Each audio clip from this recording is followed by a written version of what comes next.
सत्संग से सोधी आवे, नहीं जीव 84 में जावे। सत्संग से सोधी आवे, नहीं जीव 84 में जावे।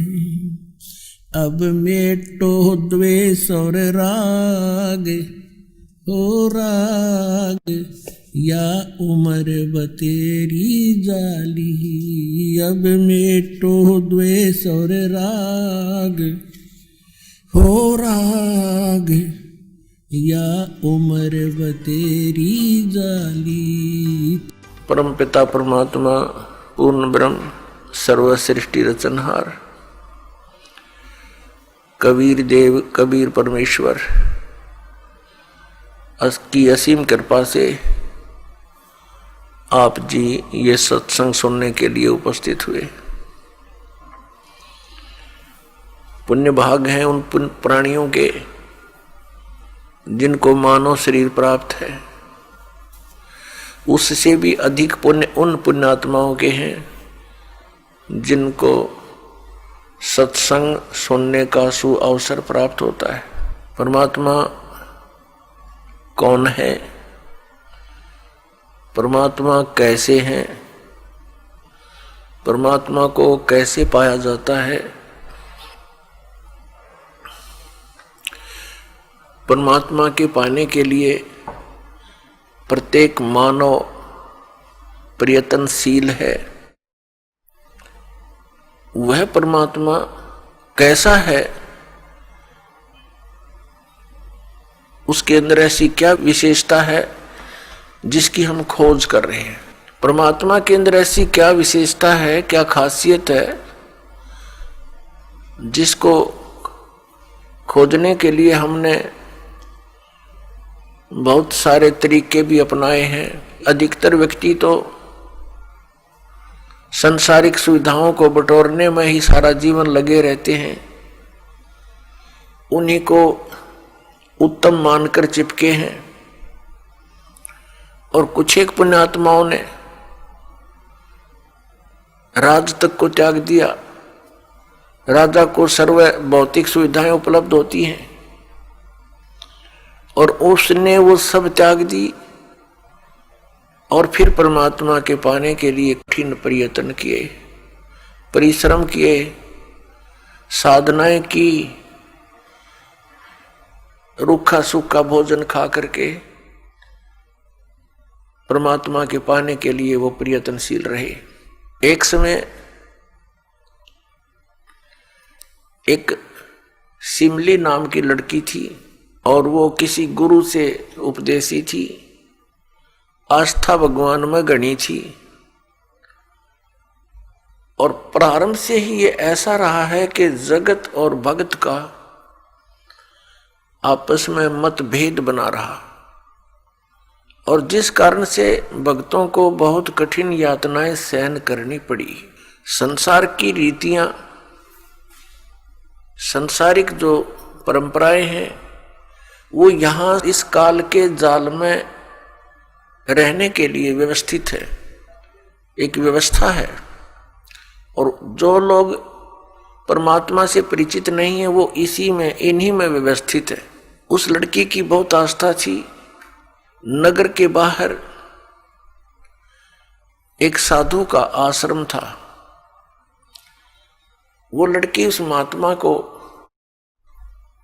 आहार करा के आती थी, उनकी सेवा भी करती थी और शाम के समय अपने घर आ जाती थी। कुल के लोगों ने, परिजनों ने बहुत कुछ प्रतिबंध लगाए लेकिन लड़की नहीं मानी। उस सिमली का एक भाई था, मंसूर नाम था उसका। उसको अन्य व्यक्तियों ने कहा कि आपकी बहन शाम के समय और गैर टाइम को वक्त जाती है संत के आश्रम में। देख ले भाई, इज्जत का सवाल है। और पूरे नगर में चर्चा चलती है अपनी बहन को बनाकर। अब मंसूर ने सोचा भी पहले ये देख तो लूं वास्तव में वहां उस आश्रम में ऐसा क्या है। इस दृष्टिकोण से जब उसकी बहन शाम के समय प्रतिदिन जाती थी साधु का भोजन लेकर, जिस दिन घर वाले भोजन नहीं देते थे तो वैसे जाती थी, उनकी सेवा कराती थी, कोई कपड़े धोआती थी, कुछ देर उनकी चरण दबा देती थी।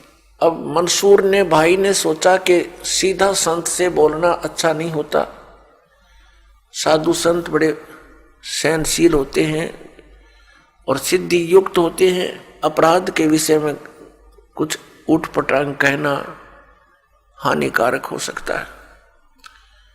उसने क्या किया कि आश्रम के बाहर खड़ा हो गया और जैसी भी कच्ची पक्की कोई द्वार थी उसके अंदर कोई सुराख था, उस सुराख से वो देखने लगा। छोटा सा आश्रम था, को 100 गज का होगा, गणित करना 150 गज का, और उसमें एक झोंपड़ी डली हुई थी। संत जी बाहर बैठे थे, गर्मियों के दिन थे, चंद्रमा की रोशनी थी। तो उसने देखा कि लड़की ने जाके भोजन कराया महात्मा को, फिर बर्तन साफ किए, 1-2 कपड़ा धोआ, फिर महाराज जी के चरणों को दबाने लगी, सेवा करने लगी। तो क्या हुआ कि ऐसे उस महात्मा ने हाथ किया, आकाश से एक अमृत का प्याला आया, संत ने पिया, आधा उस बेटी को दिया। संत ने कहा कि बेटी इसमें से थोड़ा सा, एक नालायक व्यक्ति खड़ा है, उसके भी मार देख छींट,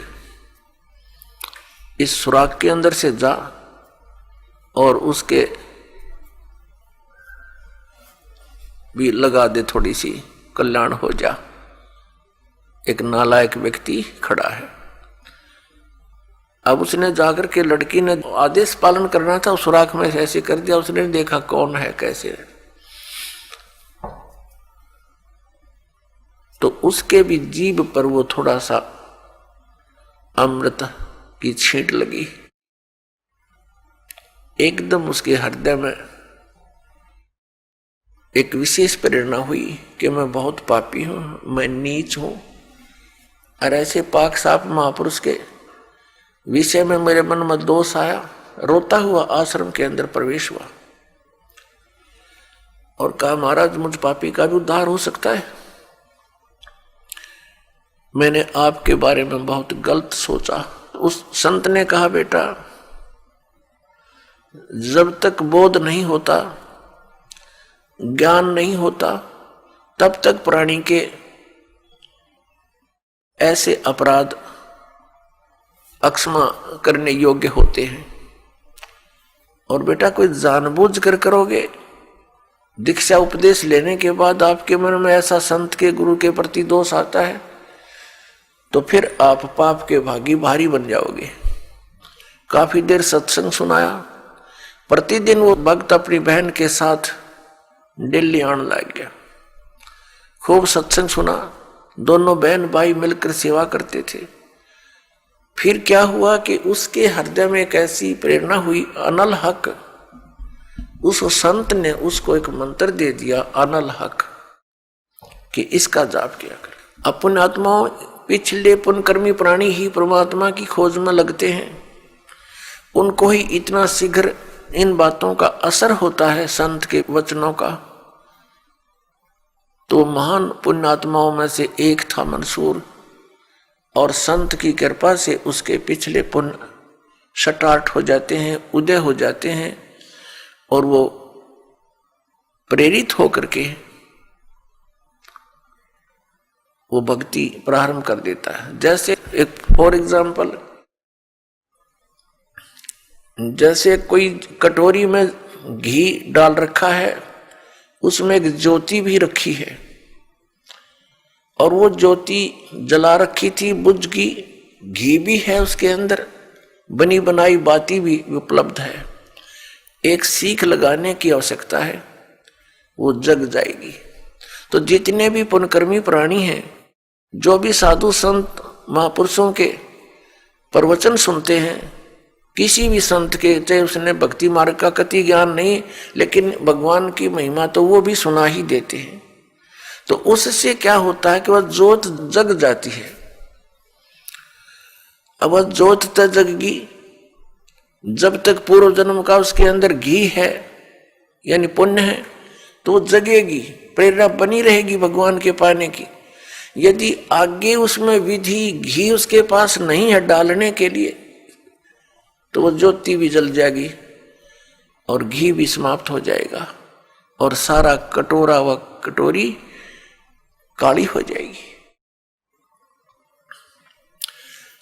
तो पुण्यात्मा उस अनल हक मंत्र के गुरु जी ने दे दिया, जो मंत्र देना था उसको। अनल हक का अर्थ होता है अहम ब्रह्मास्मि, मैं ही ब्रह्म हूं, मैं ही परमात्मा हूं, अनल हक।